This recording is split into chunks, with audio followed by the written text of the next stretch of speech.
ನಮಸ್ಕಾರ ಕರ್ನಾಟಕ ಇದೀನಾಗಿ ಸ್ವಾಗತ. ನಾನು ಲತಾ ಧರ್ಮರಾಜ್. ಈಗ ಹೆಡ್ಲೈನ್ಸ್. ಪರಪ್ಪನ ಅಗ್ರಹಾರ ಜೈಲಿಗೆ ನೂತನ ಬಂದಿಖಾನೆ ಡಿಜಿಪಿ ಅಲೋಕ್ ಕುಮಾರ್ ಭೇಟಿ. ಬ್ಯಾರಕ್ಗಳು, ಅಡುಗೆ ಮನೆ, ಆಸ್ಪತ್ರೆ ಪರಿಶೀಲನೆ, ಮೊಬೈಲ್ ಗಾಂಜಾ ಸಪ್ಲೈ ನಿಲ್ಲಿಸುವಂತೆ ಕಠಿಣ ಎಚ್ಚರಿಕೆ. ರಾಜ್ಯದಲ್ಲಿ ಮುಂದುವರೆದ ಬಾಂಬ್ ಬೆದರಿಕೆ ಸರಣಿ. ಗದಗ ಡಿಸಿ ಕಚೇರಿ, ಮಂಗಳೂರು ಆರ್ಟಿಒ ಕಚೇರಿಗಳಿಗೆ ಬೆದರಿಕೆ ಇಮೇಲ್. ಬಾಂಬ್ ಪತ್ತೆ ದಳದಿಂದ ಕಚೇರಿಗಳ ಇಂಚಿಂಚು ತಪಾಸಣೆ. ಅಪಘಾತ ರಹಿತ ಸೇವೆ ಸಲ್ಲಿಸಿದ ಕೆಎಸ್ಆರ್ಟಿಸಿ ಚಾಲಕರಿಗೆ ಸಿಹಿ ಸುದ್ದಿ. ಪ್ರೋತ್ಸಾಹಧನ ಹೆಚ್ಚಿಸಿದ ನಿಗಮ ಜನವರಿ 1ರಿಂದ ಜಾರಿ.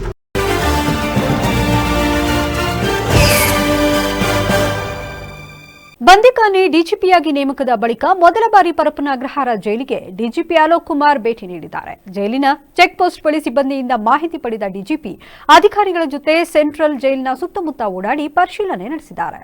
ಪ್ರತಿ ಬ್ಯಾರಕ್ಗೂ ಭೇಟಿ ನೀಡಿ ಮಾಹಿತಿ ಕಲೆ ಹಾಕಿದ್ದಾರೆ. ಜೈಲಿನ ಪ್ರತಿ ಬ್ಯಾರಕ್ ವಿಸಿಟ್ ಮಾಡಿರುವ ಅಲೋಕ್ ಕುಮಾರ್ ಕೈದಿಗಳ ಬಳಿಯೂ ಮಾಹಿತಿ ಕಲೆ ಹಾಕಿದ್ದಾರೆ.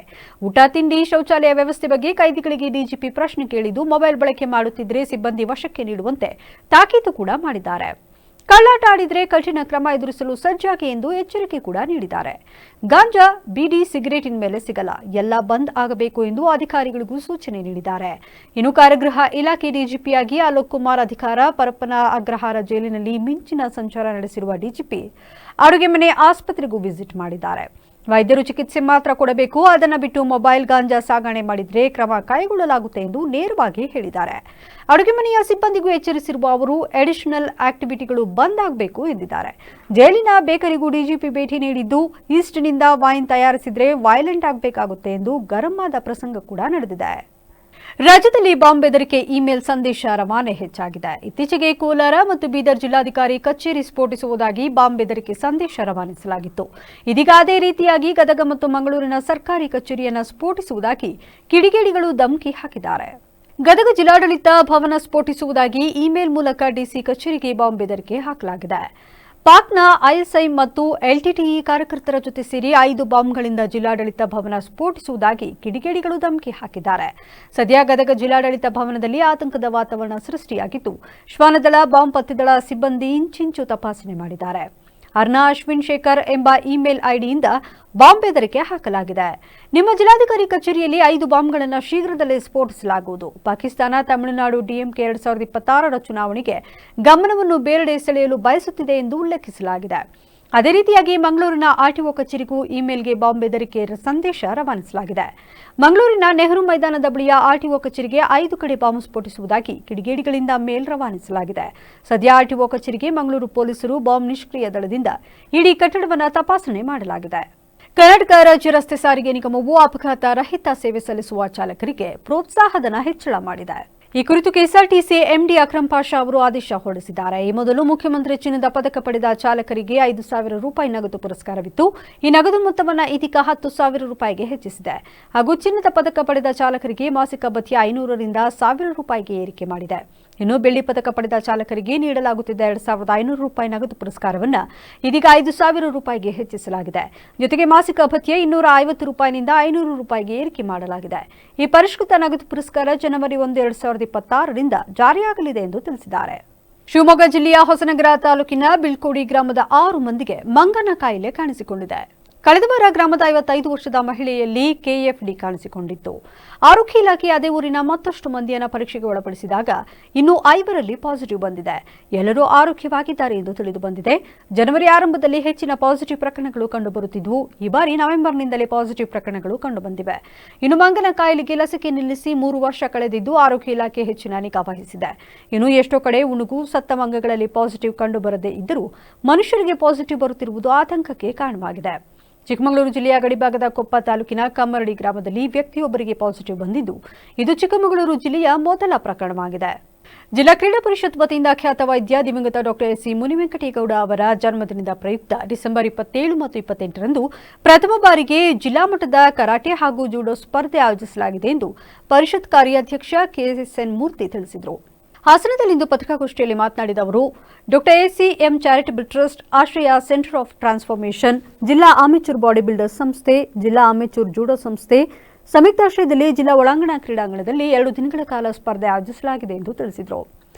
ಜಿಲ್ಲಾ ಕ್ರೀಡಾ ಪರಿಷತ್ತು, ಅಮೆಚೂರ್ ಬಾಡಿ ಬಿಲ್ಡರ್ಸ್ ಅಸೋಸಿಯೇಷನ್, ಜಿಲ್ಲಾ ಅಮೆಚೂರ್ ಜೂಡೋ ಸಂಸ್ಥೆ ಡಾಕ್ಟರ್ ಮುನಿವೆಂಕಟೇಗೌಡ ಜನ್ಮದಿನದ ಅಂಗವಾಗಿ ಈ ಎಲ್ಲ ಸಂಸ್ಥೆಗಳ ಸಹಯೋಗದೊಂದಿಗೆ ಈ ಜಿಲ್ಲಾ ಮಟ್ಟದ ಜೂಡೋ ಸ್ಪರ್ಧೆ, ಕರಾಟೆ ಸ್ಪರ್ಧೆಗಳನ್ನು ಏರ್ಪಡಿಸಿದ್ದೇವೆ. ಅದಲ್ಲದೆ ನಮ್ಮ ಜಿಲ್ಲೆಯವರೇ ಆಗಿ ರಾಜ್ಯ ಮತ್ತು ರಾಷ್ಟ್ರ ಮಟ್ಟದಲ್ಲಿ ಅಂತಾರಾಷ್ಟ್ರೀಯ ಮಟ್ಟದಲ್ಲಿ ಪದಕ ಗಳಿಸಿದಂಥ ಕ್ರೀಡಾಪಟುಗಳಿಗೆ ಮತ್ತು ಕೆಲವು ಕ್ರೀಡಾರಂಗದಲ್ಲಿ ಸಾಧಕರಿಗೆ ಸನ್ಮಾನ ಮಾಡತಕ್ಕಂಥ ಕಾರ್ಯಕ್ರಮ ಇದೆ. ಇದನ್ನು ಹೆಚ್ಚಿನ ವಿಚಾರಗಳನ್ನು ನಮ್ಮ ಕಾರ್ಯದರ್ಶಿಗಳ ನಿರಂಜನರವರು ಸ್ಪರ್ಧೆ ಯಾವ ರೀತಿ ನಡೆಯುತ್ತೆ, ಹಾಗೆ ಎಷ್ಟು ಜನ ಬರ್ತಾರೆ ಅನ್ನೋದು ಡೀಟೇಲನ್ನು ಇವರು ಹೇಳ್ತಾರೆ. ದಿನಾಂಕ 27/12/25 ಜಿಲ್ಲಾ ಕ್ರೀಡಾ ಪರಿಷತ್ ಗೌರವ ಕಾರ್ಯದರ್ಶಿ ಜೆಐ ನಿರಂಜನ್ ರಾಜ್ ಮಾತನಾಡಿ, ಜಿಲ್ಲೆಯಲ್ಲಿ ಪ್ರಥಮ ಬಾರಿಗೆ ಡಿಸೆಂಬರ್ 27ರಂದು ವಲಯ ಮಟ್ಟದ ಜೂಡೋ ಸ್ಪರ್ಧೆಯನ್ನು ಆಯೋಜಿಸಿದ್ದು 150ರಿಂದ 200ಕ್ಕೂ ಹೆಚ್ಚು ಸ್ಪರ್ಧಾಳುಗಳು ಭಾಗವಹಿಸುವ ನಿರೀಕ್ಷೆ ಇದ್ದು, ಡಿಸೆಂಬರ್ 28ರಂದು 5ನೇ ಹಾಸನ ಜಿಲ್ಲಾ ಮಟ್ಟದ ಕರಾಟೆ ಸ್ಪರ್ಧೆಯನ್ನು ಆಯೋಜಿಸಲಾಗುತ್ತಿದೆ. ಭಾಗವಹಿಸುವ ತಂಡಗಳು ಡಿಸೆಂಬರ್ 20ರ ಒಳಗೆ ತಮ್ಮ ಹೆಸರನ್ನು ಕ್ರೀಡಾ ಪರಿಷತ್ ಕಾರ್ಯದರ್ಶಿ ಶ್ರೀ ಜೆಐ ನಿರಂಜನ್ ರಾಜ್ ಅವರಲ್ಲಿ ದೂರವಾಣಿ ಸಂಖ್ಯೆ 9900839475 ಮೂಲಕ ನೋಂದಾಯಿಸಿಕೊಳ್ಳುವಂತೆ ಮನವಿ ಮಾಡಿದರು. ಭಾಗವಹಿಸಲಿದ್ದಾರೆ. ಇದರ ಜೊತೆಗೆ ರಾಷ್ಟ್ರೀಯ ಅಂತಾರಾಷ್ಟ್ರೀಯ ಮಟ್ಟದಲ್ಲಿ ನಮ್ಮ ಜಿಲ್ಲೆಯವರೇ ಕ್ರೀಡಾಪಟುಗಳು ಪದಕವನ್ನು ಪಡೆದಿರ್ತಕ್ಕಂಥ ಪ್ರಥಮ, ದ್ವಿತೀಯ ಹಾಗೂ ತೃತೀಯ ಸ್ಥಾನ ಪಡೆದಿರ್ತಕ್ಕಂಥ ಕ್ರೀಡಾಪಟುಗಳಿಗೆ ಹಾಗೂ ಇತ್ತೀಚೆಗೆ ನೀಡಿದಂಥ ಏಕಲವ್ಯ ಅವಾರ್ಡು ಕುಮಾರಿ ಉಷಾ ವೆಯ್ಟ್ ಲಿಫ್ಟಿಂಗ್ನಲ್ಲಿ ಹಾಗೂ ಫುಟ್ಬಾಲ್ನಲ್ಲಿ ಕೃಷ್ಣರವರು ಫುಟ್ಬಾಲ್ ತರಬೇತುದಾರರು ಹಾಗೂ ಹಾಕಿ ತರಬೇತುದಾರಂಥ ರವೀಶ್ ಇವರುಗಳಿಗೆ ಏಕಲವ್ಯ ಅವಾರ್ಡ್ ಪಡೆದಿರ್ತಕ್ಕಂಥ ಮಾನ್ಯರುಗಳಿಗೂ ಕೂಡ ನಾವು ಒಂದು ಸನ್ಮಾನ ಸಮಾರಂಭವನ್ನು ನಡೆಸ್ತಾ ಇದ್ದೀವಿ. ಇದೆಲ್ಲದರ ಮುಖ್ಯ ಕಾರಣಕರ್ತರು ACM ಚಾರಿಟಬಲ್ ಟ್ರಸ್ಟ್, ಆಶ್ರಯ ಸೆಂಟರ್ ಫಾರ್ ಪತ್ರಿಕಾಗೋಷ್ಠಿಯಲ್ಲಿ ಜಿಲ್ಲಾ ಕ್ರೀಡಾ ಪರಿಷತ್ ಅಧ್ಯಕ್ಷ RP ವೆಂಕಟೇಶ್ ಮೂರ್ತಿ, ಶರತ್ ಚಂದ್ರ, ಡಾಕ್ಟರ್ ಮಾಧವ ಹಾಜರಿದ್ದರು. ಅರಹಳ್ಳಿ ಪ್ರಾಥಮಿಕ ಕೃಷಿ ಪತ್ತಿನ ಸಹಕಾರ ಸಂಘದ 5 ವರ್ಷಗಳ ಅವಧಿಗೆ ನಡೆದ ಚುನಾವಣೆಯಲ್ಲಿ ಬಿಜೆಪಿ ಮತ್ತು ಜೆಡಿಎಸ್ ಪಕ್ಷದ ಮೈತ್ರಿ ಅಭ್ಯರ್ಥಿಗಳು ಭರ್ಜರಿ ಗೆಲುವು ಸಾಧಿಸಿದ್ದು, ಜಿಲ್ಲಾ ಕಾಂಗ್ರೆಸ್ ಅಧ್ಯಕ್ಷ EH ಲಕ್ಷ್ಮಣ್ ಅವರಿಗೆ ಹೀನಾಯ ಸೋಲುಂಟಾಗಿದೆ. ಒಟ್ಟು 12 ಸ್ಥಾನಗಳಿಗೆ 30 ಜನ ಅಭ್ಯರ್ಥಿಗಳು ಕಣದಲ್ಲಿದ್ದರು. 1200ಕ್ಕೂ ಹೆಚ್ಚು ಷೇರುದಾರರಿದ್ದು, 500ಕ್ಕೂ ಹೆಚ್ಚು ಸಾಲಗಾರ ಮತ್ತು 240 ಸಾಲಗಾರರಲ್ಲದ ಕ್ಷೇತ್ರದ ಮತದಾರರು ಮತ ಚಲಾಯಿಸಿದರು. ಈ ವೇಳೆ ನೂತನ ನಿರ್ದೇಶಕರನ್ನು ಅಭಿನಂದಿಸಿ ಮಾತನಾಡಿದ HDCC ಬ್ಯಾಂಕ್ ಮಾಜಿ ಉಪಾಧ್ಯಕ್ಷ ಹಾಗೂ ಹಾಲಿ ನಿರ್ದೇಶಕ MA ನಾಗರಾಜ್ ಅವರು, ಹಣದ ಅಂಶಕ್ಕೊಳಗಾಗದೆ ನಿಷ್ಠಾವಂತರನ್ನು ಆಯ್ಕೆ ಮಾಡಿದ್ದಕ್ಕಾಗಿ ಮತದಾರರಿಗೆ ಧನ್ಯವಾದ ತಿಳಿಸಿದರು. ಬ್ಯಾಂಕ್ನ ಅಭಿವೃದ್ಧಿಗಾಗಿ ಎಲ್ಲರೂ ಒಗ್ಗಟ್ಟಿನಿಂದ ಉತ್ತಮವಾಗಿ ಕಾರ್ಯನಿರ್ವಹಿಸಬೇಕು, ಗೊಂದಲಗಳಿಗೆ ಅವಕಾಶ ನೀಡಬಾರದು. ಈ ಗೆಲುವಿಗೆ ಸಹಕಾರ ನೀಡಿದ ಬಿಜೆಪಿ ಮತ್ತು ಜೆಡಿಎಸ್ ನಾಯಕರಿಗೆ, ಅದರಲ್ಲೂ ಮುಖ್ಯವಾಗಿ H. ರೇವಣ್ಣನವರಿಗೆ ಧನ್ಯವಾದ ಅರ್ಪಿಸಿದರು. ಇವತ್ತಿನ ಈ ವಿಜಯೋತ್ಸವನ ಆಚರಿಸಲಿಕ್ಕೆ ನಮಗೆಲ್ಲ ಸನ್ಮಾನ ಮಾಡಲಿಕ್ಕಾಗಿ ಬಂದಿರುವಂತಹ ನಮ್ಮ ಈ ವಿಜಯದ ಬೆನ್ನೆಲುಬಾಗಿ ನಮ್ಮ ಜೊತೆ ನಿಂತಹ ಕೇವಲ ಒಂದು 4-5 ತಿಂಗಳ ಹಿಂದಿನ ಒಂದು ವಿಶ್ವಾಸ ನಮಗೂ ನಾಗರಾಜಣ್ಣನಿಗೂ. ಅದಕ್ಕಿಂತ ಮೊದಲು ನಾನೊಬ್ಬ ಬೇಸಿಕಲಿ BJP ಕಾರ್ಯಕರ್ತ, ಅವರು JDS ಕಾರ್ಯಕರ್ತ. ಆದರೆ ಅದರ ಮೀರಿ ನಾವೊಬ್ಬರು ಅಣ್ಣ ತಮ್ಮನ ರೀತಿ ಒಂದು ತಾಯಿ ಹೋಟೆಲ್ ಹುಟ್ಟಲಿದ್ದಾರೆ ಹೋದ್ರು. ಅತ್ಯಂತ ಬಹುಮತ 9-12ಕ್ಕೆ 9 ಸೀಟನ್ನು ಗೆಲುವನ್ನು ಸಾಧಿಸಿದ್ದಾರೆ ಅಂತಂದರೆ ಇದಕ್ಕೆ ಇಡೀ ಅರೆಹಳ್ಳಿಯ ಸಹಕಾರ ಬಂಧುಗಳಿಗೆ ನಾನು ಇವರೆಲ್ಲರ ಮೂಲಕ ಅಭಿನಂದನೆಯನ್ನು ಸಲ್ಲಿಸ್ತಾ ಇದ್ದೇನೆ. ಯಾಕೆ ಹೇಳಬೇಕಾಗುತ್ತೆ ಅಂತಂದರೆ, ಎಲ್ಲ ಗೆದ್ದಿರ್ತಕ್ಕಂಥರು ಮಧ್ಯಮ ವರ್ಗದ, ಸಾಮಾನ್ಯ ವರ್ಗದ ಜನರು. ಇವತ್ತು ತಮಗೆ ಗೊತ್ತಿರೋ ಹಾಗೆ ನೂತನ ನಿರ್ದೇಶಕ ನಾಗೇಶ್ ಶೆಟ್ಟಿ ಮಾತನಾಡಿ, ತಾಲೂಕಿನಲ್ಲಿ ನಂಬರ್ 1 ಸಹಕಾರ ಕ್ಷೇತ್ರವನ್ನಾಗಿ ಮಾಡಲು ಶ್ರಮಿಸುತ್ತೇವೆ. ಹಣ ಮತ್ತು ಹೆಂಡ ಹಂಚಿದ ಮಾತ್ರಕ್ಕೆ ಇಲ್ಲಿಯ ಷೇರುದಾರರನ್ನ ಕೊಳ್ಳಲು ಸಾಧ್ಯವಿಲ್ಲ. ಜಿಲ್ಲಾಧ್ಯಕ್ಷರಾಗಿದ್ದರೂ ಈ ಸಂಘದಲ್ಲಿ ಒಗ್ಗಟ್ಟನ್ನು ಒಡೆಯಲು ಬಂದವರಿಗೆ ಮತದಾರರು ತಕ್ಕ ಶಾಸ್ತಿ ಮಾಡಿ ಮನೆಗೆ ಕಳುಹಿಸಿದ್ದಾರೆ ಎಂದು ಕಾಂಗ್ರೆಸ್ ವಿರುದ್ಧ ಪರೋಕ್ಷವಾಗಿ ವಾಗ್ದಾಳಿ ನಡೆಸಿದರು. ನಮ್ಮನ್ನೆಲ್ಲ ಸರ್ವಾನುಮತದಿಂದ ನಮಗೆ ಇದು ಲೀಡ್ ಕೊಟ್ಟು ಗೆಲ್ಲಿಸಿದಂಥ ಎಲ್ಲ ಮತದಾರ ಷೇರುದಾರ ಬಂಧುಗಳಿಗೆ ನಾನು ನಮ್ಮ ಎಲ್ಲ ಟೀಮಿನ ಪರವಾಗಿ ಅಭಿನಂದನೆಗಳನ್ನು ಸಲ್ಲಿಸ್ತಾ ಇದ್ದೀನಿ. ಇದರಲ್ಲಿ ಏನು ಜನಗಳಿಗೆ ಗೊತ್ತಾಯಿತು ಅಂದರೆ, ಸತ್ಯಕ್ಕೆ, ನ್ಯಾಯಕ್ಕೆ, ನೀತಿಗೆ ನಾವು ಮಾಡೋ ಕೆಲಸಕ್ಕೆ ಜನ ಯಾವ ಥರ ಬೆಂಬಲ ಕೊಟ್ಟರು ಅಂದರೆ, ನಮ್ಮ ವಿರೋಧದವರು ಹಗಲು ರಾತ್ರಿ ಹಣದ ಹೊಳೆನ ಹೊರಿಸಿದ್ರು ಸತೆ ನಮ್ಮ ಕೆಲಸಗಳಿಗೆ ಮೆಚ್ಚಿ, ನಮ್ಮ ಟೀಮಿನ ಕೆಲಸಗಳಿಗೆ ಮೆಚ್ಚಿ. ಒಂದು ಕ್ರೀಡಾಂಗಣ 10 ಆಸ್ಪತ್ರೆಗಳಿಗೆ ಸಮ ಎಂದು ಶಾಸಕ ಸಿಮೆಂಟ್ ಮಂಜು ಹೇಳಿದರು. ಸಕಲೇಶಪುರ ಪಟ್ಟಣದಲ್ಲಿ ಕ್ರಾಫರ್ಡ್ ಆಸ್ಪತ್ರೆ ವತಿಯಿಂದ ಆಯೋಜಿಸಲಾಗಿದ್ದ 2 ದಿನಗಳ ಕಾಲದ ಅಫಿಷಿಯಲ್ ಕ್ರಿಕೆಟ್ ಪಂದ್ಯಾವಳಿಯಲ್ಲಿ ವಿಜೇತರಿಗೆ ಬಹುಮಾನ ವಿತರಿಸಿ ಮಾತನಾಡಿದ ಅವರು, ಒತ್ತಡದ ಬದುಕಿನಲ್ಲಿ ಪ್ರತಿಯೊಬ್ಬರು ಯಾವುದಾದರೂ ಒಂದು ಕ್ರೀಡೆಯಲ್ಲಿ ತೊಡಗಿಸಿಕೊಳ್ಳುವುದು ಅಗತ್ಯ. ಕ್ರೀಡೆಯಲ್ಲಿ ತೊಡಗಿಸಿಕೊಂಡರೆ ಆರೋಗ್ಯವನ್ನು ಉತ್ತಮ ರೀತಿಯಲ್ಲಿ ಕಾಪಾಡಿಕೊಳ್ಳಬಹುದಾಗಿದೆ. ಕೆಲಸದ ಒತ್ತಡದಿಂದ ಆರೋಗ್ಯದ ಬಗ್ಗೆ ಯಾರೂ ಸಹ ತಲೆಕೆಡಿಸಿಕೊಳ್ಳುತ್ತಿಲ್ಲ. ಜನರ ಆರೋಗ್ಯದ ಬಗ್ಗೆ ತಲೆಕೆಡಿಸಿಕೊಳ್ಳುವ ಆರೋಗ್ಯ ಇಲಾಖೆಯ ವೈದ್ಯರು, ಸಿಬ್ಬಂದಿಗಳು ತಮ್ಮ ಆರೋಗ್ಯದ ಬಗ್ಗೆ ತಲೆಕೆಡಿಸಿಕೊಳ್ಳುತ್ತಿಲ್ಲ. ಇಂತಹ ಸಂದರ್ಭದಲ್ಲಿ ಆರೋಗ್ಯ ಇಲಾಖೆಯವರು 2 ದಿನಗಳ ಕಾಲ ಸರ್ಕಾರಿ ನೌಕರರಿಗಾಗಿ ಇಂತಹ ಒಂದು ಕ್ರೀಡಾಕೂಟ ಆಯೋಜಿಸಿರುವುದು ಸಂತೋಷದ ವಿಷಯವಾಗಿದೆ. ಮುಂದಿನ ದಿನಗಳಲ್ಲಿ ಮತ್ತಷ್ಟು ಇಂತಹ ಪಂದ್ಯಾವಳಿಗಳು, ಕ್ರೀಡಾಕೂಟಗಳು ನಡೆಯಲಿ ಎಂದು ಆಶಿಸಿದರು. ರಾಜಕೀಯವಾಗಿ ಒತ್ತಡಗಳಿರಬಹುದು, ಎಲ್ಲರ ಆರೋಗ್ಯವು ಕೂಡ ಭಾರಿ ಮುಖ್ಯ. ಇವತ್ತಿನ ದಿನಗಳು ಯಾವ ರೀತಿ ಪರಿಸ್ಥಿತಿ ಆಗಿದೆ ಅಂತ ಹೇಳಿದ್ರೆ, ದಿನನಿತ್ಯದ ಒತ್ತಡದ ಜೀವನದಲ್ಲಿ ನಮ್ಮ ಕೆಲಸಕ್ಕೋಸ್ಕರ ನಮ್ಮ ಆರೋಗ್ಯದ ಬಗ್ಗೆ ಯಾರು ಕೂಡ ಕಾಳಜಿ ಮಾಡ್ತಾ ಇಲ್ಲ, ನನ್ನನ್ನು ಸೇರಿದಂಗೆ. ದಿನ ಬೆಳಗಾಯ್ತು ಅಂದ್ರೆ ನಮ್ಮ ಒತ್ತಡದ ಜೀವನದಲ್ಲಿ ಜನಗಳಿಗೆ ಸೇವೆ ಕೊಡ್ತಕ್ಕಂಥ ಉದ್ದೇಶದಿಂದ ತಮ್ಗಳದ್ದು ಒಂದು ರೀತಿ ಸೇವೆ ಆದ್ರೆ ನಮ್ದು ಒಂದು ರೀತಿ ಸೇವೆ ಕೊಡಬೇಕು ಅಂತಕ್ಕಂಥ ಅನಿವಾರ್ಯ ಕಾರಣಗಳಿಂದ ನಮ್ಮ ಆರೋಗ್ಯವನ್ನ ಕಡೆಗಣಿಸ್ತಾ ಇದೀವಿ. ಸಕಲೇಶಪುರದಲ್ಲಿ ಒಂದು ಉತ್ತಮವಾದ ಮೈದಾನ ಇದೆ. ಒಂದು ಆಟದ ಮೈದಾನ ಇದ್ರೆ 10 ಆಸ್ಪತ್ರೆಗಳಿಗೆ ಸಮಾನ. ಆಟದ ಮೈದಾನಗಳಿದ್ರೆ, ಯಾಕೆಂದ್ರೆ ಆಟದ ಮೈದಾನಗಳಿದ್ರೆ ಹಲವಾರು ಯುವಕರು ಬಂದು ಇಲ್ಲಿ ಬೇರೆ ಬೇರೆ ರೀತಿ ಪಂದ್ಯಾವಳಿಯಲ್ಲಿ ಪಾಲ್ಗೊಂಡು ಉತ್ತಮ ಆರೋಗ್ಯ ಪಡ್ಕೊಳ್ಳಿಕ್ಕೆ ಅನುಕೂಲ ಆಗುತ್ತೆ. ತಾವುಗಳು ಕೂಡ ದಿನನಿತ್ಯ ಈ ಒತ್ತಡ ಜೀವನದಲ್ಲಿ 2 ದಿವಸ ತಮಗಾಗಿ ಒಂದು ಉತ್ತಮವಾದ ಸಮಯವನ್ನು ಮಾಡಿಕೊಂಡು ಇವತ್ತು ತಾಲೂಕು ಸರ್ಕಾರಿ ನೌಕರರ ಸಂಘದ ಅಧ್ಯಕ್ಷರಾದ ತಮ್ಮಣ್ಣಶೆಟ್ಟಿ ಮಾತನಾಡಿ, ಬೆಳಗಾಂ ಅಧಿವೇಶನಕ್ಕೆ ತುರ್ತಾಗಿ ಹೋಗಬೇಕಾಗಿದ್ದರೂ ಸಹ ಶಾಸಕರು ಇಲ್ಲಿಗೆ ಬಂದು ವಿಜೇತರಿಗೆ ಬಹುಮಾನ ವಿತರಿಸಿರುವುದು ಶ್ಲಾಘನೀಯ. ಕ್ರಾಫರ್ಡ್ ಆಸ್ಪತ್ರೆಯವರು ಸತತ 2ನೇ ವರ್ಷ ಇಂತಹ ಕ್ರೀಡಾಕೂಟ ಆಯೋಜನೆ ಮಾಡಿರುವುದು ಸಂತೋಷದ ವಿಷಯವಾಗಿದೆ. ಮುಂದಿನ ದಿನಗಳಲ್ಲಿ ಸಾಕಷ್ಟು ಇಂತಹ ಕ್ರೀಡಾಕೂಟಗಳು ಸರ್ಕಾರಿ ನೌಕರರಿಗಾಗಿ ನೆರವೇರಲಿ ಎಂದರು. ಬೇರೆ ತಾಲೂಕಿನಿಂದ ಎಲ್ಲ ಬಂದಿದ್ದಾರೆ. ಹಾಗಾಗಿ ಈ ಒಂದು ಕಾರ್ಯಕ್ರಮ ಸಮಾರೋಪ ಸಮಾರಂಭಕ್ಕೆ ಆಗಮಿಸಿದಂತ ನಮ್ಮೆಲ್ಲರ ಕ್ಷೇತ್ರದ ಜನಪ್ರಿಯ ಶಾಸಕರಾದ ಮಂಜಣ್ಣವರೇ, ವೇಟ್ ಮೇಲೆ ಇರುವಂತ ಎಲ್ಲ ಸಂಘ ಸಂಸ್ಥೆಗಳು, ವಿಶೇಷವಾಗಿ ನಮ್ಮ ಕ್ರಾಫರ್ಡ್ ಆಸ್ಪತ್ರೆ ಎಲ್ಲ ಸಿಬ್ಬಂದಿವರೆಗೂ, ನಮ್ಮ ನೌಕರ ಸಂಘದ ಉಪಾಧ್ಯಕ್ಷರು ವಿನೋದ್ ಅವರು ಮತ್ತೆ ರಘು ಅವರು ಪಾಪ ತುಂಬಾ ಕಾಳಜಿ ವಹಿಸಿ ಒಂದು ನೌಕರ ಸಂಘವ್ರು ಮಾಡೋಂಥ ಕೆಲಸವನ್ನ ಒಂದು ಇಲಾಖೆಯವರು ಮತ್ತೆ ಗುರುಪ್ರಸಾದ್, ಆ ಇಲಾಖೆ ಎಲ್ಲಾ ಸಿಬ್ಬಂದಿಯವರು ಮತ್ತೆ ಅಲ್ಲಿಯ ಡಾಕ್ಟರ್ಗಳು ಎಲ್ಲರೂ ಸೇರಿ ಒಂದು ಜಿಲ್ಲಾ ಮಟ್ಟದ ಒಂದು ಕಾರ್ಯಕ್ರಮವನ್ನು ಅತ್ಯುತ್ತಮವಾಗಿ ಯಶಸ್ವಿಯಾಗಿ ನೆರವೇರಿಸಿದ್ದೀರಾ. ನಿಮಗೆ ನೌಕರ ಸಂಘದ ವತಿಯಿಂದ ತುಂಬ ಧನ್ಯವಾದಗಳನ್ನ ಅರ್ಪಿಸ್ತೇನೆ. ಮತ್ತೆ ಈ ಒಂದು ಕಾರ್ಯಕ್ರಮದ ಬಹುಮಾನಗಿದ್ದಂತ ಪ್ರಥಮ ಸ್ಥಾನ, ದ್ವಿತೀಯ, ತೃತೀಯ ಮತ್ತೆ 4 ಉತ್ತಮವಾದ ಮೊತ್ತವನ್ನು ಸಹ ಇಟ್ಟಿದ್ದಾರೆ. ಪ್ರಥಮ ಬಹುಮಾನ 30,000 ರೂಪಾಯಿ ಕೊಡ್ತಿದ್ದಾರೆ ಕ್ಯಾಶ್ ಪ್ರೈಜು, ದ್ವಿತೀಯ 20,000, ತೃತೀಯ 10,000, ಫೋರ್ತ್ ಅವ್ರಿಗೂ ಬೇಜಾರಾಗಬಾರ್ದು ಅಂತ 5,000 ರೂಪಾಯಿ ಕೊಡೋದಕ್ಕೆ ನಾವು ಹೇಳಿದೀವಿ. ಹಾಗಾಗಿ ಅದು ಕೊಡ್ತಾ ಇದ್ದಾರೆ. ಉತ್ತಮವಾದ ವ್ಯವಸ್ಥೆಯನ್ನ ಈ ಸಂದರ್ಭದಲ್ಲಿ ಕ್ರಾಫರ್ಡ್ ಆಸ್ಪತ್ರೆ ವೈದ್ಯ ಡಾಕ್ಟರ್ ಮಧುಸೂದನ್, ಆಯೋಜಕರಾದ ರಘು, ವಿನೋದ್, ಸುರೇಶ್, ಆರೋಗ್ಯ ಇಲಾಖೆಯ ಶಿವಪ್ರಸಾದ್ ಸೇರಿದಂತೆ ಇತರರು ಹಾಜರಿದ್ದರು. ಧರ್ಮವನ್ನು ಸೂಫಿ ಸಂತರು ಹಾಗೂ ಧಾರ್ಮಿಕ ಮುಖಂಡರು ಉಳಿಸಿಕೊಂಡು ಬಂದಿದ್ದಾರೆ ಹೊರತು ಶ್ರೀಮಂತ ಉದ್ಯಮಿಗಳು ಅಲ್ಲ ಎಂದು ಎಸ್ಕೆಎಸ್ಎಸ್ಎಫ್ ರಾಜ್ಯ ಮುಖಂಡ ಅನೀಶ್ ಕೈಸರಿ ಹೇಳಿದರು. ಸಕಲೇಶಪುರ ಪಟ್ಟಣದ ಶ್ರೀನಿವಾಸ ಕಲ್ಯಾಣ ಮಂಟಪದಲ್ಲಿ ನಡೆದ ಸಮಸ್ತದ 100ನೇ ಅಂತಾರಾಷ್ಟ್ರೀಯ ಮಹಾಸಮ್ಮೇಳನದ ಪ್ರಚಾರ ಮಹಾಸಮ್ಮೇಳನದಲ್ಲಿ ಮಾತನಾಡಿದ ಅವರು, ಸಮಸ್ತವು ಕಳೆದ 100 ವರ್ಷಗಳಿಂದ ಇಸ್ಲಾಮಿಕ್ ಶಿಕ್ಷಣ, ಧಾರ್ಮಿಕ ಮೌಲ್ಯಗಳು ಹಾಗೂ ಸಮಾಜ ಸೇವೆಯ ಮೂಲಕ ದೇಶದಾದ್ಯಂತ ತನ್ನದೇ ಆದ ಸ್ಥಾನವನ್ನು ಗಳಿಸಿದೆ. ಫೆಬ್ರವರಿ 4ರಿಂದ 8ರವರೆಗೆ ನಡೆದ 100ನೇ ವರ್ಷದ ಶತಮಾನೋತ್ಸವ ಮಹಾಸಮ್ಮೇಳನದಲ್ಲಿ ಸುಮಾರು 33,000ಕ್ಕೂ ಅಧಿಕ ಶಿಬಿರಾರ್ಥಿಗಳು ಭಾಗವಹಿಸಿದರು. ಇದು ಭಾರತದ ಇತಿಹಾಸದಲ್ಲೇ ಅಪರೂಪದ ಹಾಗೂ ಭವ್ಯ ಶಿಬಿರವಾಗಿದ್ದು, ದೇಶದ ವಿವಿಧ ರಾಜ್ಯಗಳಿಂದ ಅಪಾರ ಸಂಖ್ಯೆಯ ವಿಶ್ವಾಸಿಗಳು ಪಾಲ್ಗೊಳ್ಳುತ್ತಾರೆ ಎಂದು ವಿವರಿಸಿದರು. ಪವಾಡ ಪುರುಷರಾದ ವರಕಲ್ ಮುಲ್ಲಕೋಯ ತಗಳರವರು ಅಗ್ರಸ್ತರಾದ ಧಾರ್ಮಿಕ ಪಂಡಿತರ ಸಮ್ಮುಖದಲ್ಲಿ ಅವರ ದಿವ್ಯ ಹಸ್ತಗಳಿಂದ ಸ್ಥಾಪಿತವಾದ ಸಮಸ್ತ ಕೇರಳ ಜಮಿಯತುಲ್ ಉಲಮಾ 2026 ದಾಟುವಾಗ 100 ವರ್ಷಕ್ಕೆ ಪೂರ್ಣಗೊಳ್ಳುತ್ತದೆ. ಇದು ಸುನ್ನತ್ ಜಮಾಅತಿನ ಆಶಯ ಆದರ್ಶಗಳನ್ನು ಜನರ ಮನದಲ್ಲಿ ಬಿತ್ತುವ ಒಂದು ಸಂಘಟನೆಯಾಗಿರುತ್ತದೆ. ಇದು 2026 ಫೆಬ್ರವರಿ.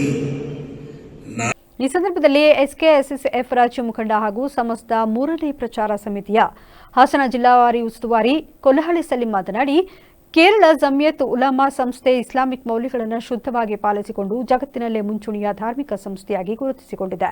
ಹಾಸನ ಜಿಲ್ಲೆಯಲ್ಲಿ ಕಳೆದ ಹಲವು ದಶಕಗಳಿಂದ ಮದರಸೆಗಳ ಮೂಲಕ ಶಿಕ್ಷಣ, ಬಡವರ ನೆರವು, ಆರೋಗ್ಯ ಸೇವೆ ಸೇರಿದಂತೆ ಅನೇಕ ಸಮಾಜಮುಖಿ ಕಾರ್ಯಕ್ರಮಗಳನ್ನು ಸಮಸ್ತ ಹಾಗೂ ಎಸ್ಕೆಎಸ್ಎಸ್ಎಫ್ ನಡೆಸಿಕೊಂಡು ಬಂದಿದೆ. 2008ರಲ್ಲಿ ಸಾಮೂಹಿಕ ವಿವಾಹ, 2016ರಲ್ಲಿ ಆಂಬ್ಯುಲೆನ್ಸ್ ಸೇವೆ, 2019ರಲ್ಲಿ ರಜತ ಮಹೋತ್ಸವ ಸೇರಿದಂತೆ ಹಲವು ಸೇವಾ ಕಾರ್ಯಕ್ರಮಗಳನ್ನು ಯಶಸ್ವಿಯಾಗಿ ಆಯೋಜಿಸಲಾಗಿದೆ ಎಂದು ವಿವರಿಸಿದರು. ಬಹಳ ದೊಡ್ಡ ಒಂದು ಸಂಘಟನೆಯಾಗಿ ಪ್ರಪಂಚದ ಅತ್ಯಧಿಕ ಮೊದಲನೇ ಸ್ಥಾನದಲ್ಲಿ ನಿಲ್ತಕ್ಕಂತಹ ಧರ್ಮದ ಹಾಗೆ ಇಸ್ಲಾಮಿನ ಮೊದಲನೇ ಪಂಕ್ತಿಯಲ್ಲಿ ಇವತ್ತು ಅದರ ಆದರ್ಶಗಳನ್ನು ಇಟ್ಟುಕೊಂಡು ಯಾವುದೇ ಕಳಂಕ ರಹಿತವಾಗಿ ನಿಷ್ಕಳಂಕವಾಗಿ ಇವತ್ತು ಅಂತಾರಾಷ್ಟ್ರೀಯ ಮಟ್ಟದಲ್ಲಿ ಮೊದಲನೇ ಪಂಕ್ತಿಯಲ್ಲಿ ಇರತಕ್ಕಂತಹ ಒಂದು ಸಂಘಟನೆ ಸಮಸ್ತ ಕೇರಳ ಜಮಿಯತುಲ್ ಉಲಮಾ. ಇದು ಇವತ್ತು ಈ ಇಡೀ ದೇಶ ಮತ್ತು ಎಲ್ಲ ಗ್ರಾಮಗಳಿಗೂ ಕೂಡ ತಲುಪುವಂತಹ ಕೆಲಸವನ್ನ ಇವತ್ತು ಮಾಡ್ತಾ ಇದೆ. ಇದರ ಪ್ರಚಾರ ಸಮ್ಮೇಳನವನ್ನ ನಾವೆಲ್ಲರೂ ಕೂಡ ಇವತ್ತು ಇದನ್ನ ಏನು ಕಾಸರಗೋಡಿನ ಕುನಿಯಾದಲ್ಲಿ ಈ ವೇಳೆ ಸೈಯದ್ ಅಲಿ ತಂಗಳ ಕೊಂಬೋಳ್, ಸೈಯದ್ ಮಾರನಹಳ್ಳಿ ತಂಗಳ್, ಶೈಖುನಾ ಅಬ್ದುಲ್ ಖಾದರ್ ಬಾಬ್ರನ ಉಸ್ತಾದ್, ಸಮಸ್ತ ಕೇಂದ್ರ ಮುಷಾವರ ಸದಸ್ಯರಾದ ಶೈಖುನಾ ಅಬ್ದುಲ್ಲಾ ಮುಸ್ಲಿಯಾರ್, ಶೈಖುನಾ ಉಸ್ಮಾನ್ ಫೈಜಿ ಸೇರಿದಂತೆ ಇನ್ನಿತರರು ಉಪಸ್ಥಿತರಿದ್ದರು. ವಿದ್ಯಾರ್ಥಿಗಳಿಗೆ ಸಮಯಕ್ಕೆ ಸರಿಯಾಗಿ ಸಮರ್ಪಕ ಬಸ್ ಸೌಲಭ್ಯ ಕಲ್ಪಿಸುವಂತೆ ಒತ್ತಾಯಿಸಿ ಅಖಿಲ ಭಾರತೀಯ ವಿದ್ಯಾರ್ಥಿ ಪರಿಷತ್ ವಿದ್ಯಾರ್ಥಿ ಘಟಕದ ವತಿಯಿಂದ ಗುಬ್ಬಿ ತಾಲೂಕಿನ ಕಲ್ಲೂರು ಕ್ರಾಸ್ನಲ್ಲಿ ಇಂದು ಬಸ್ ತಡೆದು ಬೃಹತ್ ಪ್ರತಿಭಟನೆ ನಡೆಸಲಾಯಿತು. ನೂರಾರು ಸಂಖ್ಯೆಯಲ್ಲಿ ಪ್ರತಿಭಟನೆಯಲ್ಲಿ ಭಾಗವಹಿಸಿದ ಎಬಿವಿಪಿ ಪದಾಧಿಕಾರಿಗಳು ಹಾಗೂ ಕಾಲೇಜು ವಿದ್ಯಾರ್ಥಿಗಳು ಸಾರಿಗೆ ನಿಗಮದ ಅಧಿಕಾರಿಗಳ ಲೋಪದ ವಿರುದ್ಧ ತೀವ್ರ ಆಕ್ರೋಶ ವ್ಯಕ್ತಪಡಿಸಿದರು. ಮುಂಜಾನೆ ಕಲ್ಲೂರು ಕ್ರಾಸ್ನಿಂದ ತುಮಕೂರು, ಗುಬ್ಬಿ ನಗರಕ್ಕೆ ಶಾಲಾ ಕಾಲೇಜಿಗೆ ತೆರಳುವ ವಿದ್ಯಾರ್ಥಿಗಳಿಗೆ ಸಮಯಕ್ಕೆ ಸರಿಯಾಗಿ ಬಸ್ ಸೌಲಭ್ಯ ದೊರೆಯದಿರುವುದರಿಂದ ಅವರು ತರಗತಿಗಳಿಗೆ ತಡವಾಗಿ ತಲುಪುವ ಸಮಸ್ಯೆ ಎದುರಾಗಿದೆ. ಕಳೆದ 3 ತಿಂಗಳ ಹಿಂದೆ ಇದೇ ಸಮಸ್ಯೆಯಾಗಿ ಪ್ರತಿಭಟನೆ ನಡೆಸಲಾಗಿತ್ತು. ಸ್ವಲ್ಪ ದಿನಗಳ ಕಾಲ ಬಸ್ ವ್ಯವಸ್ಥೆ ಕಲ್ಪಿಸಿದ್ದ ಅಧಿಕಾರಿಗಳು ಪುನಃ ಸಮಸ್ಯೆ ಎದುರಾದರೂ ಶಾಶ್ವತ ಪರಿಹಾರಕ್ಕೆ ನಿರ್ಲಕ್ಷ್ಯ ವಹಿಸಿದ್ದಾರೆ ಎಂದು ವಿದ್ಯಾರ್ಥಿಗಳು ಆಕ್ರೋಶ ಹೊರಹಾಕಿದರು. ಸದ್ಯ ಪ್ರತಿಭಟನಾ ಸ್ಥಳಕ್ಕೆ ಆಗಮಿಸಿದ ಗುಬ್ಬಿ ಠಾಣೆಯ ಪೊಲೀಸರು ವಿದ್ಯಾರ್ಥಿಗಳ ಸಮಸ್ಯೆಯನ್ನು ಆಲಿಸಿ ಸಂಬಂಧಪಟ್ಟ ಸಾರಿಗೆ ಇಲಾಖೆ ಅಧಿಕಾರಿಗಳನ್ನು ಸ್ಥಳಕ್ಕೆ ಕರೆಸಿ ಬಸ್ ಸೌಲಭ್ಯ ಕಲ್ಪಿಸುವಂತೆ ಸೂಚಿಸಿದರು. ಸ್ಥಳಕ್ಕೆ ಭೇಟಿ ನೀಡಿದ ತುರುವೇಕೆರೆ ಕೆಎಸ್ಆರ್ಟಿಸಿ ಬಸ್ ಘಟಕದ ಡಿಪೋ ವ್ಯವಸ್ಥಾಪಕ ಕಂಬಯ್ಯ ಅವರು ವಿದ್ಯಾರ್ಥಿಗಳ ಅನುಕೂಲಕ್ಕೆ ತಕ್ಕಂತೆ ಸಮಯಕ್ಕೆ ಸರಿಯಾಗಿ ಸಾರಿಗೆ ವ್ಯವಸ್ಥೆ ಕಲ್ಪಿಸುವ ಬಗ್ಗೆ ಭರವಸೆ ನೀಡಿದರು.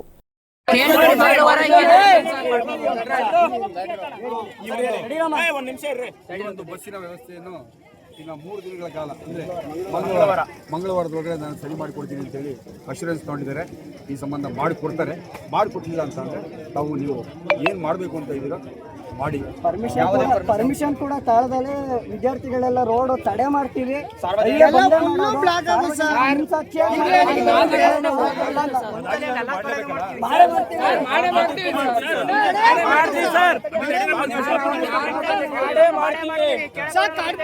ಬಸ್ಸು ಗಾಡಿಗಳೆಲ್ಲ ಬ್ಲಾಕ್ ಆದ್ರೂ ಪರವಾಗಿಲ್ಲ, ಮಾಡೇ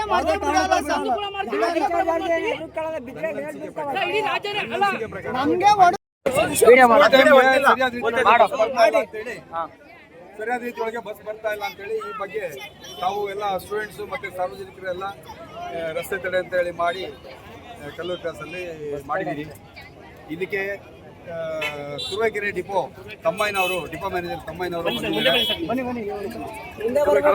ಮ್ಯಾನೇಜರ್ ತಮ್ಮಯ್ಯನವರು ಕೂಡ ಬಂದಿದ್ದಾರೆ. ಇನ್ನು ಮುಂದೆ ಇದರ ಆಗದಂಗೆ ನಾನು ಇನ್ನೊಂದು 2-3 ದಿನದಲ್ಲಿ ನಾನು ಇದನ್ನು ಸರಿ ಮಾಡಿ ಕೊಡ್ತೀನಿ. ಈಗ ಏನು ಕೇಳಿದ್ದಾರೆ ಸ್ಟೂಡೆಂಟ್ಸು ಅಷ್ಟು ಬಸ್ಸನ್ನು ನಾನು ಓಡಾಡೋದಕ್ಕೆ ವ್ಯವಸ್ಥೆ ಮಾಡಿಕೊಡ್ತೀನಿ ಅಂತ ಹೇಳಿ ಮಾಡ್ಕೊಡ್ಲಿಲ್ಲ ಅಂದ್ರೆ ಮಂಗಳವಾರ ಹಿಂಗೆ ಸ್ಟ್ರೈಕ್ ಮಾಡ್ತೀವಿ ಅಂತ ನೀವೇ ಹೇಳ್ಬಿಟ್ಟು ಎಲ್ಲ ಗಾಡಿಗಳು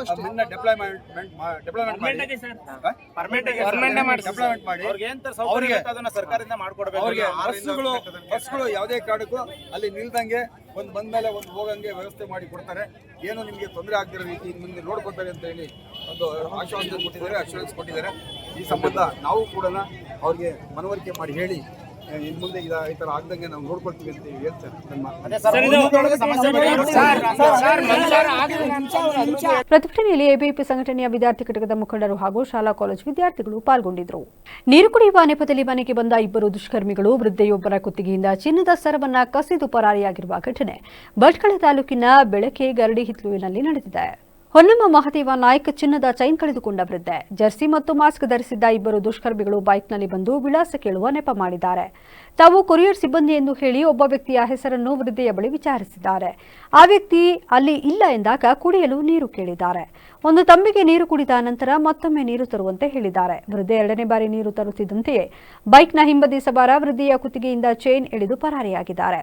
ಚೈನ್ ಎಳೆದ ರಭಸಕ್ಕೆ ವೃದ್ಧೆ ನೆಲಕ್ಕೆ ಬಿದ್ದಿದ್ದು ಅವರು ಕೂಗುತ್ತಿದ್ದಂತೆಯೇ ಸ್ಥಳೀಯರು ಬೆನ್ನಟ್ಟಿದರೂ ದುಷ್ಕರ್ಮಿಗಳು ಶಿರೂರು ಟೋಲ್ ಗೇಟ್ ಮೂಲಕ ಬೈಕ್ನಲ್ಲಿ ಪರಾರಿಯಾಗಿದ್ದಾರೆ. ಘಟನಾ ಸ್ಥಳಕ್ಕೆ ಡಿವೈಎಸ್ಪಿ ಮಹೇಶ್ ಮತ್ತು ಸಿಪಿಐ ಮಂಜುನಾಥ್ ಲಿಂಗಾರೆಡ್ಡಿ ಅವರು ಭೇಟಿ ನೀಡಿ ಮಾಹಿತಿ ಸಂಗ್ರಹಿಸಿದ್ದಾರೆ. ಈ ಸಂಬಂಧ ಭಟ್ಕಳ ಗ್ರಾಮೀಣ ಪೊಲೀಸ್ ಠಾಣೆಯಲ್ಲಿ ಪ್ರಕರಣ ದಾಖಲಾಗಿದ್ದು ತನಿಖೆ ಮುಂದುವರೆದಿದೆ. ನಿಮ್ಮ ಮಗಳು ಬ್ಯಾಟ್ರಿ ಫೋನ್ ಮಾಡದ ಶಾಂತ ಅಂದಿ. ನನ್ನ ಮಗಳು ಶಾಂತ ಅಲ್ಲ, ಯಾರೇನೋ ನಮಗೆ ಗೊತ್ತಿಲ್ಲ. ನನ್ನ ಮಗಳು ಫೋನ್ ಮಾಡೋದಿಲ್ಲ, ನಾನು ಅಳಿ ಬೇಕಾದ್ರೆ ಮಾಡುವವ, ನನ್ನ ಮಗಳು ಮಾಡೋದಿಲ್ಲ ಅಂದ. ನಾನು ಹಿಂಗೆ ಎಲ್ಲರೂ ಹೋಗಿ ನೀವು ಯಾರ ಬದಿಗ ಇಟ್ಲ ಹೋಗಿ ಶಾಂತ ಎಲ್ಲ ಅಧಿಕಾರಿ ಅಂದ.